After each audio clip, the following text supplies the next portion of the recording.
आइए पहले हम आपको इस कहानी के मेन किरदारों से मिलवाते हैं, जिनका नाम डॉन सेबेस्टियन, सीजू, गिरी, गोरी, कुरुविला, सजी, सुरेश, जोशी, कल्याणी। ये कहानी इन्हीं किरदारों के आसपास घूमने वाली है। कहानी की शुरुआत होती है और हम दो लड़कों को देखते हैं जिनका नाम डॉन सेबेस्टियन और सीजू है। अब अगली सुबह इन्हें हम पोल भाई के गैराज पर देखते हैं, जहां ये लोग काम किया करते हैं। तभी यहाँ एक लड़का पंचर लगवाने के लिए आता है। पोल भाई डॉन को पंचर लगाने के लिए बोलता है, मगर डॉन पंचर लगाने से मना कर देता है और कहता है, आज हम छुट्टी पर है और कोई काम नहीं करेंगे।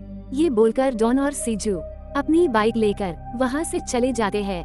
दूसरी तरफ हमें अली भाई की चाय की दुकान को दिखाया जाता है, जहाँ पर डॉन की गर्लफ्रेंड उसे फोन कर रही थी, मगर डॉन उसका फोन पिक नहीं कर रहा था। दूसरी तरफ हम सुरेश को देखते हैं, जो फोन पर बात कर रहा था।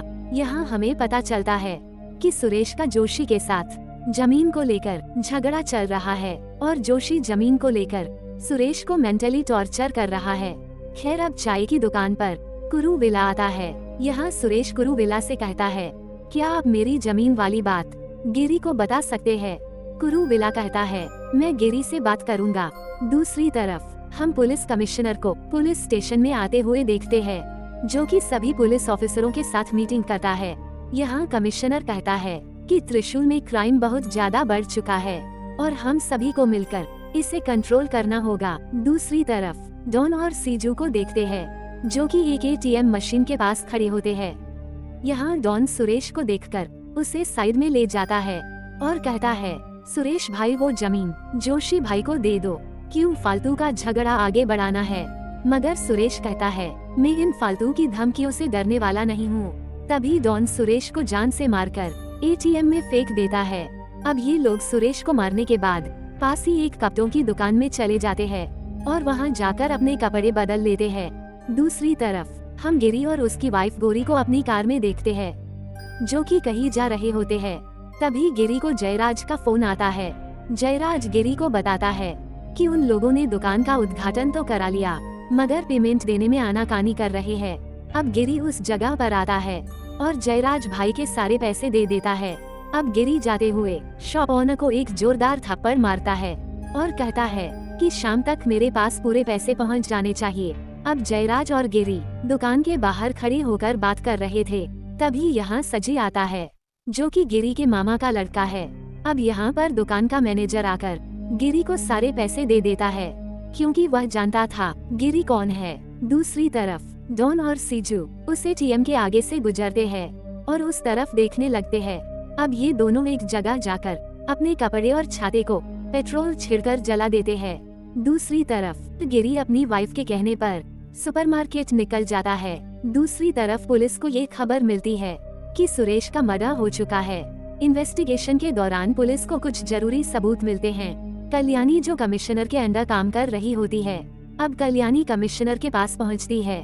कमिश्नर कल्याणी से कहता है कि तुम्हारे पास जितनी भी डिटेल्स है उन्हें एक जगह लिखो और एक फाइनल रिपोर्ट बनाओ। अब कल्याणी अपनी इन्वेस्टिगेशन को आगे बढ़ाती है। इसके बाद सीन चेंज होता है। इधर डॉन और सीजू सुपरमार्केट के बाहर खड़े होकर पैसों का इंतजार कर रहे होते हैं।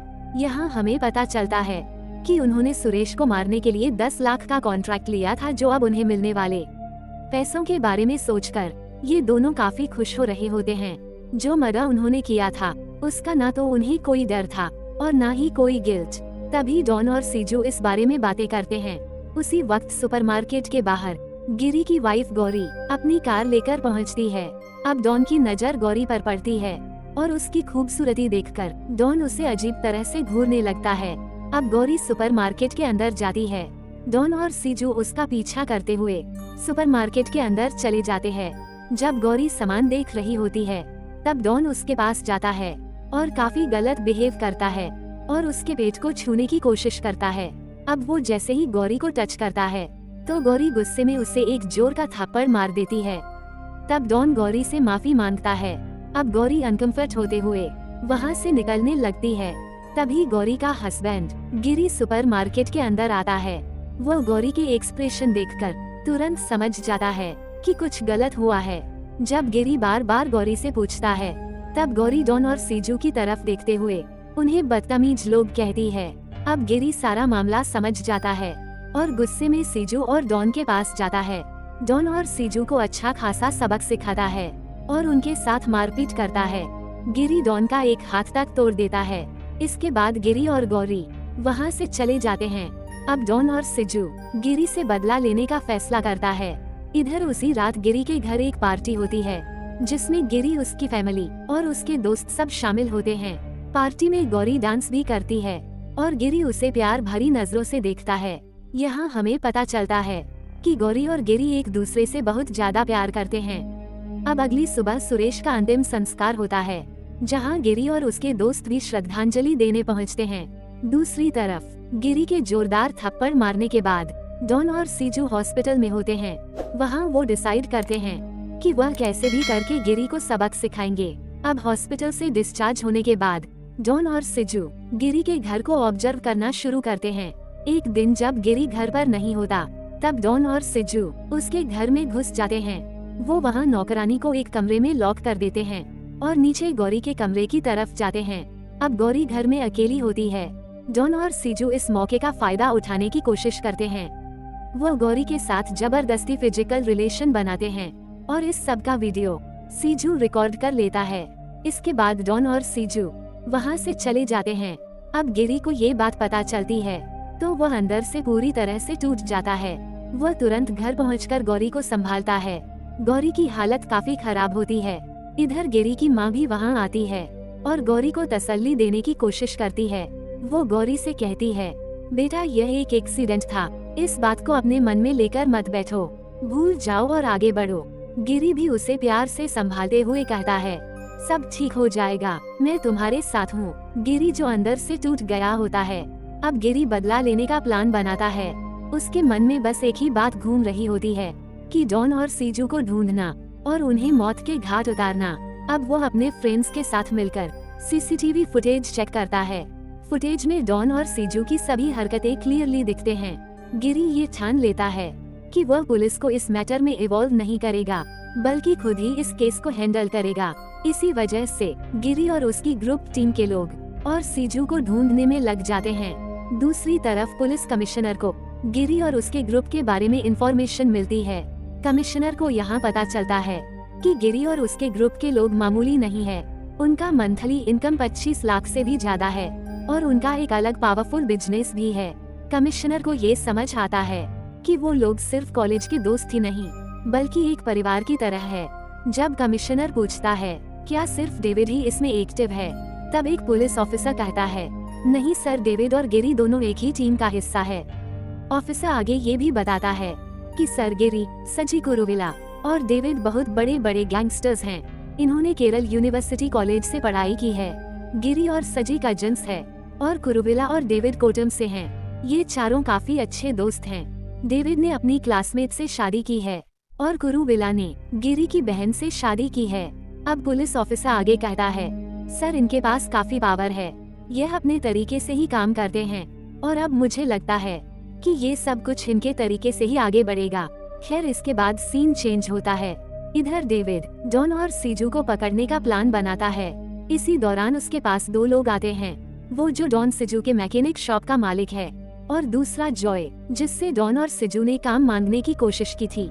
इन दोनों से डेविड को डॉन और सीजू की सारी डिटेल्स मिल जाती है, जैसे कि डॉन का एड्रेस। अब डेविड का ग्रुप डॉन के पिताजी को पकड़ लेती है। इसके बाद डेविड तुरंत गिरी और सजी को सारी इंफॉर्मेशन देता है। जो सबूत उन्हें मिलते हैं उनसे कंफर्म हो जाता है कि एटीएम मर्डर भी डॉन सीजू का ही काम था। इधर डॉन अपनी गर्लफ्रेंड को एक सुनसान बिल्डिंग ले जाता है जो बीच के पास होती है। वहाँ वह दोनों फिजिकल रिलेशन बनाने लगते हैं, लेकिन तभी डॉन के फोन पर कई सारे मिस कॉल्स आने लगते हैं। जब डॉन इन मिस कॉल्स को देखता है तब उसे लगता है कि जरूर कोई मामला सीरियस है। वह जल्दी से सीजू को लेकर वहाँ से निकल जाता है। इधर डॉन की गर्लफ्रेंड गुस्से में बिल्डिंग से बाहर निकलती है क्योंकि डॉन उसे अचानक छोड़कर चला गया। तभी डेविड के लोग डॉन का फोन ट्रैक करते हुए वहाँ पहुँच जाते हैं। डॉन तो वहाँ नहीं होता, लेकिन डेविड के लोग उसकी गर्लफ्रेंड को जबरदस्ती कार में बिठाकर ले जाते हैं। अब सीन चेंज होता है। डॉन एक नए नंबर से अपने पापा को कॉल करता है। अब डेविड फोन को लाउड स्पीकर पर रखता है और डॉन के फादर को मारने लगता है। जब डॉन अपने फादर की चीखें सुनता है तब उसे समझ आ जाता है कि उसके पापा डेविड के गिरफ्त में है। डेविड डॉन को धमकी देता है, अगर तुम दोनों हमारे पास नहीं आए तो तुम्हारे परिवार को हम खत्म कर देंगे। अब डॉन को समझ आता है कि सिचुएशन बहुत रिस्की हो गई है। वो गुस्से से भरा हुआ अपना नया प्लान बनाता है और सीजू को कहता है, अब हमें जल्दी से जल्दी कुछ करना होगा। अब उसी रात चर्च का फेस्टिवल चल रहा होता है। इधर डेविड भी होता है। अब फेस्टिवल के खत्म होते ही डेविड अपने घर चला जाता है और सोने की तैयारी करता है। लेकिन तभी डॉन और सीजू चुपके से डेविड के घर में घुस जाते हैं। वो डेविड के बेड पर उसके हाथ पैर बांध देते हैं। अब जब डेवी आंखें खोलता है तब डॉन उसके मुंह पर जोर का थप्पड़ मारकर कहता है, तुझे लगा तू हमें मार देगा, अब तेरी बारी है। इसके चलते डेविड चीख कर अपने आदमी सुनील को बुलाता है। लेकिन डॉन और सीजू हंसकर कहते हैं, सुनील को तो हमने पहले ही मार दिया। डॉन अपनी गन निकालता है और बिना देरी किए तुरंत डेविड को गोली मार देता है। उसके बाद वो दोनों वहाँ से भाग जाते हैं। खैर, अब जैसे ही डेविड की मौत के बारे में सबको पता चलता है, इसके बाद डेविड की मौत की खबर से पूरे शहर में हड़कंप मच जाता है। गिरी, सजी, पुलिस वाले सब लोग डेविड के घर आते हैं। डेविड की लाश देखकर गिरी की आंखों में आंसू आ जाते हैं। वो अपने घर वापस जाने लगता है। अब रास्ते में गिरी एक जगह पर गाड़ी रोकता है। वो गाड़ी से बाहर आता है, तभी एक गोली उसके कंधे पर आकर लगती है। डॉन और सिजू छुपकर गिरी के ऊपर हमला कर रहे थे। गिरी भी अपनी गन निकालता है और उनकी तरफ गोलियां चलाता है, लेकिन वो दोनों बाइक से भागने लगते हैं। गिरी भी अपनी गाड़ी से काफी दूर तक उनका पीछा करता है और एक पुल पर उनकी बाइक के आगे अपनी गाड़ी रोक देता है। बाइक उसकी गाड़ी से टकराती है और दोनों नीचे पानी में गिर जाते हैं। इसके बाद गिरी हॉस्पिटल जाकर अपना इलाज करवाता है। इधर उनके आदमी और पुलिस वाले भी पानी में उन दोनों की लाशों को ढूंढना शुरू कर देते हैं, लेकिन उन्हें डॉन और सिजू की लाशें नहीं मिलती। कई दिन बीत जाते हैं। गिरी और उसकी फैमिली में सब कुछ धीरे धीरे ठीक हो रहा था, लेकिन अब भी गिरी के आदमी डॉन और सीजू को ढूंढ रहे थे। कुरुविला ने सीजू के पड़ोसियों के साथ सेटिंग की थी। वो बार बार उनके पास जाता रहता है और उन्हें पैसे देता है कि अगर सीजू घर वापस आए तो सबसे पहले हमें खबर करना। और एक दिन ऐसे ही कुरुविला सीजू के घर से वापस आ रहा था, तभी रास्ते में डॉन और सीजू उसके सामने आ जाते हैं। सीजू उसे कहता है, ये क्या पुरानी गुंडे वाली हरकतें कर रहे हो? पड़ोसियों को पैसे देकर खबर करने के लिए कह रहे हो। यहाँ ये दोनों कुरुविला को मारकर घायल कर देते हैं। फिर कुरुविला के फोन से ही गिरी को कॉल करते हैं और गिरी को बताते हैं कि हमने तुम्हारे जीजा को मार दिया है। अब गिरी भागकर डॉन के घर की तरफ जाता है। रास्ते में गिरी को कुरुविला की गाड़ी मिल जाती है। उन दोनों ने घायल कुरु को डिग्गी में बंद कर दिया था। अब गिरी उसे लेकर हॉस्पिटल जाता है। यहाँ गिरी की पूरी फैमिली हॉस्पिटल में इकट्ठा हो जाती है। पुलिस वाले भी हॉस्पिटल के बाहर सिक्योरिटी के लिए खड़े होते हैं। इधर अंदर कुरु का इलाज चल रहा था। डॉक्टर उन्हें बताते हैं कि वो अब खतरे से बाहर है। इसके बाद गिरी की माँ सबको घर जाने के लिए कहती है। इसके बाद गिरी की माँ रेस्ट करने के लिए अपने कमरे में जाती है। वो लिफ्ट में होती है, लेकिन उन्हें नहीं पता था कि लिफ्ट में उनके पीछे बुर्खा पहनकर डॉन और सीजू खड़े हैं। वो दोनों गिरी की माँ से पूछते हैं, क्या आप गिरी की माँ हो? और फिर दोनों गिरी की माँ के ऊपर भी हमला कर देते हैं और उन्हें घायल करके दोनों चुपचाप हॉस्पिटल से बाहर निकल जाते हैं। और फिर उनके फोन से गिरी को कॉल करके एक बार फिर से उसे चैलेंज करते हैं। गिरी वापस हॉस्पिटल आने लगता है, लेकिन तभी गिरी का एक आदमी उसे कॉल करके बताता है कि माँ की हालत अब ठीक है। लेकिन उन दोनों ने हॉस्पिटल के बाहर ही पुलिस को सरेंडर कर दिया है और पुलिस वाले उन्हें पुलिस स्टेशन लेकर गए हैं। ये सुनकर गिरी तुरंत पुलिस स्टेशन जाता है। यहाँ डॉन और सिजू गिरी को चिढ़ाने लगते हैं। तभी कमिश्नर भी वहाँ आ जाता है। वो गिरी से कहता है कि तुम्हें कानून को अपने हाथ में लेने की जरूरत नहीं है। मैं इनका ऐसा केस बनाऊंगा कि दोनों जिंदगी भर बाहर नहीं आ पाएंगे। लेकिन गिरी समझ जाता है कि उससे बचने के लिए ही इन दोनों ने सरेंडर किया है और गिरी चुपचाप वहाँ से चला जाता है। अगले दिन पुलिस वाले पूरी फोर्स के साथ दोनों को कोर्ट लेकर जा रहे होते हैं। तभी गिरी के आदमी भी उन्हें मारने के लिए आते हैं, लेकिन पुलिस की वजह से कुछ कर नहीं पा रहे थे। तभी कहीं से दो गोलियां चलती हैं और दोनों को एक एक गोली लगती है। दोनों घायल हो जाते हैं। अब कोर्ट में भगदड़ मच जाती है। पुलिस वाले उन दोनों को लेकर हॉस्पिटल जाते हैं। अब दोनों का इलाज शुरू हो जाता है, लेकिन अब भी हॉस्पिटल के बाहर गिरे के लोग हंगामा कर रहे होते हैं। पुलिस वाले उन्हें कंट्रोल करने में लगे होते हैं। तभी फुल स्पीड में एक एम्बुलेंस वहां आती है और पार्किंग में खड़ी कार को टक्कर मार देती है।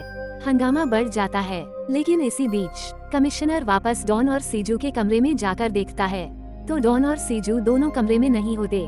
पुलिस वाले पूरे शहर में उन दोनों को ढूंढना शुरू कर देते हैं, लेकिन शायद उन्हें नहीं पता था कि गिरी ने ही उन दोनों को उठा लिया है। गिरी उन दोनों को लेकर एक प्लास्टिक रिसाइकल फैक्ट्री में लेकर आया होता है, लेकिन गिरी की पकड़ में होने के बाद भी उन दोनों की आंखों में कोई डर नहीं था। गिरी उन दोनों की जमकर पिटाई करता है, फिर दोनों को बांधकर रस्सी से टांग देता है। दोनों अब भी डर नहीं रहे थे। डॉन कहता है कि गिरी भाई, मुझे तो लगा था कि आप हमें फांसी पर लटका दोगे, लेकिन आपने तो बस टांग दिया है। मगर गिरी का प्लान कुछ और ही था। तभी एक ब्लास्ट होता है और सीजू की बॉडी के चिथड़े उड़ जाते हैं, और ये देखकर पहली बार डॉन की आंखों में डर दिखाई देता है। अब डॉन गिरी से कुछ कह पाता, तभी एक ब्लास्ट के साथ डॉन भी चिथड़े उड़ जाते हैं। अब गिरी का बदला पूरा हो चुका था और गिरी यहाँ से चला जाता है। इसके बाद वो राहत की सांस लेता है और ये मूवी यहीं खत्म होती है।